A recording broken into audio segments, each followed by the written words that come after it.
It's the third Saturday of the month, so it's time to talk about our latest Game Club game. I'm your host, Boston. Joining me as always is Moonpir. Hello. And we're talking about Cuphead, the famously difficult game that, to be incredibly clear, neither of us finished it. And that is correct. Also, to be clear, Musim's not joining us this month. He had other prior engagements. Yeah, prior commitments, other engagement, that sort of thing. Yep. Is real good. Hopefully I can clear up my speaking before we hit the E3 marathon tomorrow. I hope so, because that's going to be a long enough show as it is, dude. Don't need to add 2 hours of me going. Mm-hmm. All right, so we're talking about Cuphead. Let's break down the details of the game. It came out September 29th, 2017 on Xbox One and PC. Came out a little bit later on OS X and Switch. Came out April 18th this year of Switch. Published and developed by Studio MDHR. Platforms, we just talked about that. Time Travel, Metacritic, and OpenCritic both having an 88. So that is high. It's about right for the time, I think, because Cuphead was one of those games that was hyped to obligatory and kind of lived up to the hype, I think, going back. / personal mood dictates the type of response you will give this game. Right. Appears for the release date Destiny 2, which feels like a lifetime ago. Divinity Original Sin 2, Marvel vs. Capcom Infinite, Doki Doki Literature Club, the indie game that everyone was talking about. Yep. Danganronpa V3, and Golf Story, another hit indie game on the Switch. Yep. We'll ask the question we ask every month: top of the pile, middle of the pack, or overlooked? Can we add a fourth suggestion, which is overhyped? Hyped to the max? Because everybody bangs on about this game. Like, everybody does, and don't get me wrong, we'll come to see there are a lot of positives that I like about this game. I think Doki Doki is probably a better game. Destiny 2 is definitely probably a better game. Like, top of the pile. We might as well call it what it is, because everybody talked about this thing. I think as soon as we saw it, if I remember correctly, there was like E3 that Microsoft had it, but it was like a 30-second snippet and a sizzle reel. And I think everyone was like, wait, what's that one? Like, we got all this other game. Yeah, whatever. What's that one, though? What's Cuphead? Yeah, and then they delayed it so they could add in more depth to the game, because when it was revealed that it was just a boss rush game, everybody was like, well, what's the point in that then? Right, like, wait a minute. I think they added the run and gun sections would be my guess. Yeah, the run and gun levels, and I don't remember if they had the overworld originally. I don't know if we got to see that stuff before they went and delayed it, but I wouldn't be surprised if they added some of that stuff in. So, with all that answered, let's talk about what we liked and what we didn't like in the game.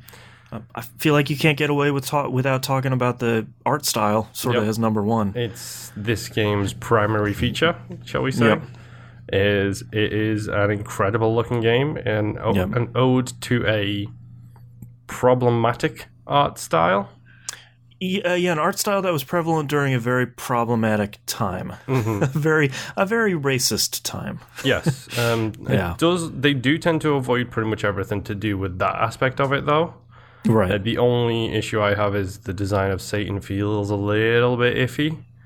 I feel like that's the one that gets close. I think it helps that he looks really fuzzy. Yes. That probably helps from being something a little bit too on the nose.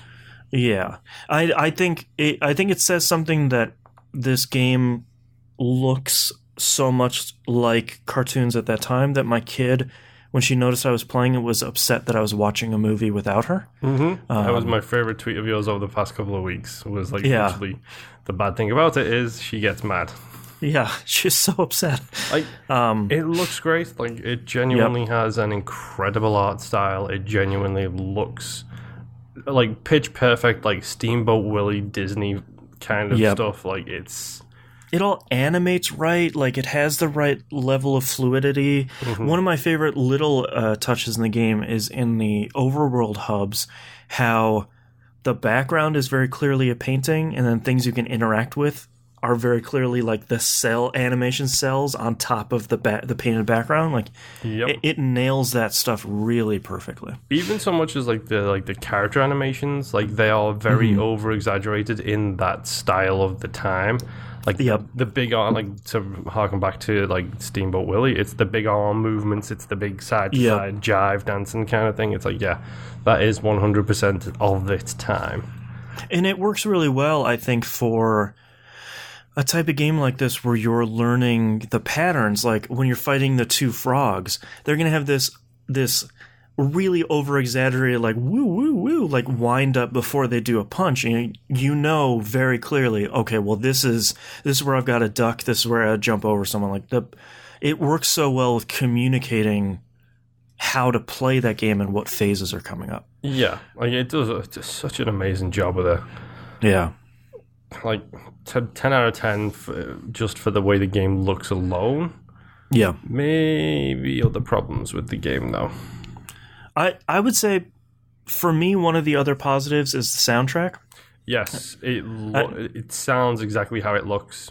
Yeah, and I feel like it's sort of unfortunate because I feel like because the art style is so strong, that is what gets a lot of attention, but the soundtrack is really, really solid. Favorite piece of music? Oh, God, I don't... I have one. I know immediately what it would be. It's the King Dai song. Yeah, I was going to say that seems to be everybody's favorite. I want to say there was one that I really liked, and I don't remember which boss it was. Ooh, I don't remember. It might have been the bird boss or the dragon boss, but I don't remember which one. Stupid dragon. I hate the stupid dragon. That's the one that broke me. The dragon is the one the Mega Man 2 style dragon fight. That and the bird boss are the ones that broke me. The dragon got me. Like I played the entire game on regular mode, forced my way through it, realized I hadn't played enough of the game, realized it was this week, realized it was E3 week. Right. And then I promptly moved from E3 and Cuphead to I'm not beating this dragon because I don't have the right weapons for it. So therefore I am just going to beat him on simple mode and then go through the rest of the game. And I beat all the other bosses on simple mode. That was fine. Yeah. I did not do the casino level and I did not do the Satan boss fight. Oh, yeah. They are the two I didn't do because to get to King Dai's boss fight, you do need to beat everybody on regular, which I just didn't have time to do, or the patience. And that kind of sucks. Yeah. Yeah, I'd have to say one thing that I realized as I was beating my head against both of those bosses is I really should have been spending more time experimenting with the other types of shots, because there are bosses where you need a particular kind of weapon. Yeah, like you want the one that kind of homes in on the boss. For some of these bosses, it's okay if it doesn't do as much damage, but you really need just the angles to get to those bosses. And I think that's what on the second island, I think that's what was really starting to hurt me. Yeah, like for the dragon, I ended up using the homing shot and the boomerang shot. Like it was one of those things where I was like using those as the only because it does the counterintuitive thing. Same with this stupid Candyland boss fight. You're moving away from the boss and expected to turn to look towards them to hit them with a weapon. Right. And it's just like, well, this is basically impossible unless you have the right weapon. Or you're missing out on huge damage phases. Exactly. So yeah, I did actually go back and beat the dragon on regular when I got all the way up to the casino. I was like, well, I'm just going to go, like, I've already unlocked all the weapons. I unlocked all the stuff. I got the hidden coins. I got all of that stuff. I unlocked everything in stupid Porkland shop. And then I went back and faced the dragon on regular. I did it first time. Like, nice. And even better, I did it perfectly first time. Great. Like, sure. Yeah, I think part of my surprise when I started playing this game is I think its difficulty has been largely overstated. I don't really think it's a super difficult game, but it is one of those games that you have to replay a boss fight a handful of times, dozens of times for some of the harder ones, until you get the pattern memorization down. Yeah, like it's very much, and I hate comparing stuff to this, but it does feel very much like fighting a Dark Souls boss, where it's like, okay, I got a little bit more. All right, now I figured out phase 1. I'm halfway through phase 2. Cool. Yeah. I'm going to go in and I'm going to repeat and repeat until I get everything down, and I can do it. Maybe not flawlessly, but I can do it fairly regularly. Yeah, it's. Yeah, I mean, you are right. Everyone refers to this as a very difficult game, and it is hard in places. Like, there are some boss fights that are very, very difficult, but that's mostly down to the fact that you have to start from scratch every single boss and get the pattern recognition down. Like, and then you have to do the same thing again, and the same thing again, and the same thing again. It's like all of the designs and the attack patterns and stuff on the bosses are really good. Mm-hmm. It's just frustrating sometimes when they don't have any indicator. Like, give me the best build for the boss. Like, tell me, like, which is the best idea. Don't make me get to stage 3 of a boss and then have you running away from them, not able to turn around and shoot them. It's like, great, so now I'm going to do the whole thing again and change my weapon type and relearn the boss, because the 2 weapons I used are not going to help me in stage 3. So therefore now I need to relearn everything and figure out what's the best based on what appears at stage 3. Yeah, at least make it like an optional button when you're looking at the boss screen where you're picking simple or regular. Mm-hmm. At least make it like hit Y and have it show up recommended weapons. You don't have to if you don't want to, if you want to figure all that out, but it would be a little bit easier to. And I'm sure you could go through and beat the whole game with just the default weapon. There's probably dozens of YouTube videos out there, but I agree. I think that would be one small. If you're not gonna let everybody see the entire game on simple, there should be some other assistance in some other way. Yeah. And it's the Sekiro argument, which we've seen a lot of at the start of this year, which is like having those accessibility options in there does not damage your game. Right. Cough, cough, Celeste. Yeah, exactly. Perfect example. Yeah. Yeah, every time I hear people say that they can't finish the game on simple, it just reminds me of Celeste. Where Celeste is like, cool, man, like, we want you to play the game. Whatever. Yep. Play it however you need to. This is our recommendation. This is here if you need it. Right. Yeah. Yeah, I think my criticism of Cuphead from a couple of weeks ago still stands, that I think the first island is really good. Yes. I don't really think there's much to criticize about anything that goes on the first island. I think the second island is where I start having some medium to major issues with the game, and I think the design philosophy behind will keep the way that they create difficulty as you go through the game is by creating levels that are longer and longer and longer, as opposed to mechanics that are more difficult. And I get it. That makes sense, where it's like, all right, you fight longer enemies here. You fight, looking at the Medusa fight in the third island, like, that's a super long fight. Oh, that was an annoying fight. Yeah, and like I understand why they would make the game like that. That makes a lot of sense, but I think the game for me falls apart as soon as you start struggling with the Egyptian level on the second fight. That fight is so long, and there's like 6 phases to that boss, and then the one at the very end is really mean with those pyramids that shoot 4-way lasers.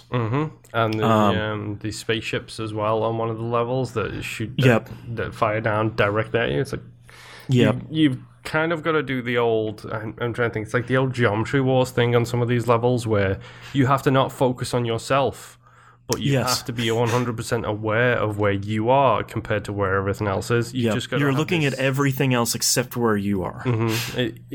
Some of the levels do just turn into bullet hells, and it's just like, figure out what you can do. Like, just go ahead, see what you can do, kind of thing. Like, I watched the King Dice fight, and some of those, like, that looks like, number one, it looks like a really interesting fight with the fact that you're progressing basically on this board.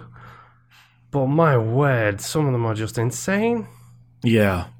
It's like, okay, I need to have the perfect loadout for this, otherwise I am boned. Like, right. And you need to parry 7 or 8 times in a row. Mm-hmm. The stupid cards where it's like bounce, bounce, jump, bounce. I do have to say the parry mechanic is super cool. That it does give you... I feel like when you can really start pulling it off, I feel like it's a great example of risk-reward in games. Where it's like, you can just avoid it and everything's fine.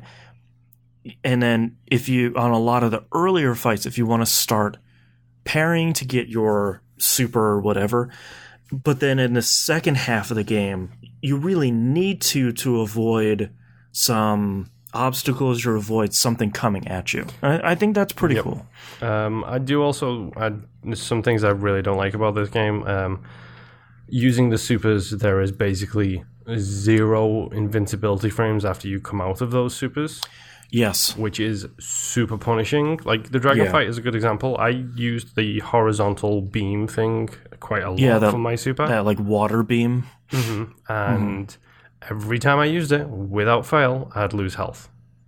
Fall right off that stage. Fall off the stage. There's a fireball that he fires as I start it, and then just as I happen to finish the super, the ball just transitions itself nicely right over my body as my super ends, and it's like, great. Right. Like this. Or I feel like the airplane super, the full 5-card super, is actually a really bad idea to use it, because you have to go run into the boss, which is completely counterintuitive to the rest of the game. Yeah, like it feels super punishing. Like, there's almost no forgiveness frames for that kind of thing, and the fact that the dodge when you get the upgrade that gives you the invincibility when you dodge, it makes you invisible. I didn't even know that. So the upgrade in question is the smoke bomb upgrade, and basically when you press the dash button, it does a little puff of smoke, and then you go invisible until the end of the dash, and then it puffs of smoke again, and you appear. Wow. So you have to know exactly how far you're traveling. Right. Exactly where you're going to come out of that animation, so you don't end up throwing yourself off a cliff. Yikes. It feels super punishing sometimes. Yeah, like sometimes it just feels... Sometimes it feels like a couple of bosses in a row feel really great, and then you run into one boss where it's like, man, this just doesn't feel good. It's that stupid dragon. Yeah, that dragon is the one that broke me. I kept trying. The thing that I will always remember about Cuphead is fighting bosses, especially that Egyptian boss, and getting all the way to the final phase and dying, and then seeing Cuphead run across the progress bar and stop like a millimeter from the end. You know, you had to like shoot 2 or 3 more times and he'd be dead. And just the blind rage at that point was just like all you needed to do was do the little head dip, and then you'd be fine. You would have made it past the finish line. Yep. And now, of course, I have to restart the whole thing again. Right. I mean, it's one of my biggest pet peeves in games is you can make the game significantly harder for someone because they didn't buy an upgrade that is better for that specific thing. Like the backwards firing shots for the dragon or the homing shots for the dragon. Like, those are things that would make that fight a lot easier, and you can totally not have them at that point and then basically be locked out of the rest of that game.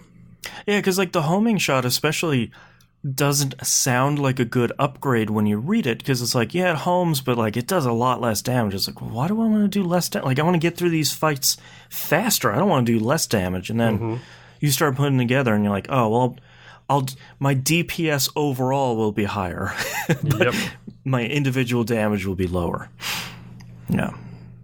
Yeah, I think I like Cuphead. That's the best summation of Cuphead ever. But I know I don't love it.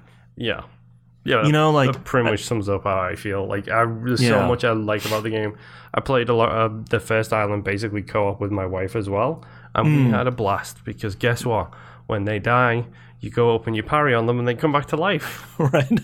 It's really useful. Unlimited power. Yeah, I think this is one of those games that I think will be remembered really fondly. And I think if you go back to play it, maybe not so. But I think I'm very excited to see what Studio MDHR does next. Because I feel like they cut their teeth and they did something cool. I hope they don't do like a Cuphead 2. I want them a totally different art style, totally different soundtrack, everything. Like, show me what you can do when you just make something brand new. Yeah. I mean, they've got the chops, and the game controls well. It feels good to play as well. Yeah, 100%. There's just so many little things in there where it just feels like it's designed not to be difficult, but to be punishing. Right. You used a super, here is a punishment. You missed a jump by 2 pixels, here is a punishment. Right. And then the talk about the dragon boss, for example, so the homing shots work really well on the dragon boss on the second stage because you're moving away from the dragon. Right. And the homing shots go in and hit the dragon. If you use the homing shots on the third stage, they home to the bullets he fires, which then shoot them and split them apart into 4 cross bullets that go outwards. Woof. So you are moving away from him again, and it takes out your most valuable weapon. Right. It's like, why? Why would you have it do that? Yeah, and it's still a real bummer that you can't finish the game on simple. I know some people are probably listening at home and rolling their eyes. I get it. You should be able to finish the game on simple and get a achievement for completing it on regular and have some crazy difficult mode after that. Yeah, that's the big thing with me is like the ideal thing for me for this kind of thing, especially considering everything has achievements in it these days. Literally pretty much every console except for the Switch right now has achievements, has trophies, has these distinct things that you can use. So have an achievement for beating the game on regular. There is your proof that you beat the game on regular. Don't cut somebody out because they played it on simple. They just don't get the regular achievement. That's fine. Oh, I beat the game. Oh, did you beat it? How did you beat it? Oh, I beat it on simple mode. Oh, cool. That's cool. You didn't get the achievement I got because I beat it on regular. Right. And I would think, putting myself in a developer's shoes, I would think that you would want the majority of people that are playing your game to see your game, especially with how crazy some of the later bosses look, especially the devil. Like that's a huge fight, and he looks really cool, and he animates really great. Most people aren't going to see it. Yep. And that's a bummer. Yep. Yeah. All right, any closing thoughts about Cuphead? I think you pretty much summed it up. I like Cuphead. I don't love Cuphead. Yeah. Like, that's the biggest thing for me is, like, it's an enjoyable enough game to play right until the point where it kicks your teeth down your throat, and it's just like, good luck, Print this on the back of the box. I think I like Cuphead, but I know I don't love it. Let's talk about our next game. We have rolled the dice, and come up with Tokyo 42. It is out on PC, PS4, and Xbox One. This is a game I have wanted to play for a really long time, and I mostly because of the art style. And I realized when this came up as part of the randomized selection process, I don't know what kind of game it is. So I'm very excited to do. Okay, I'm very excited to find out because it has a really cool art style, and I genuinely don't know what this game is. Yeah. So Tokyo 42. Interested. Yeah, I feel like it's coming out on Switch at some point, but it's not out yet. So just PC, PS4, and Xbox One. Yeah. So, thank you everyone very much for listening, and we'll see you next month. Bye.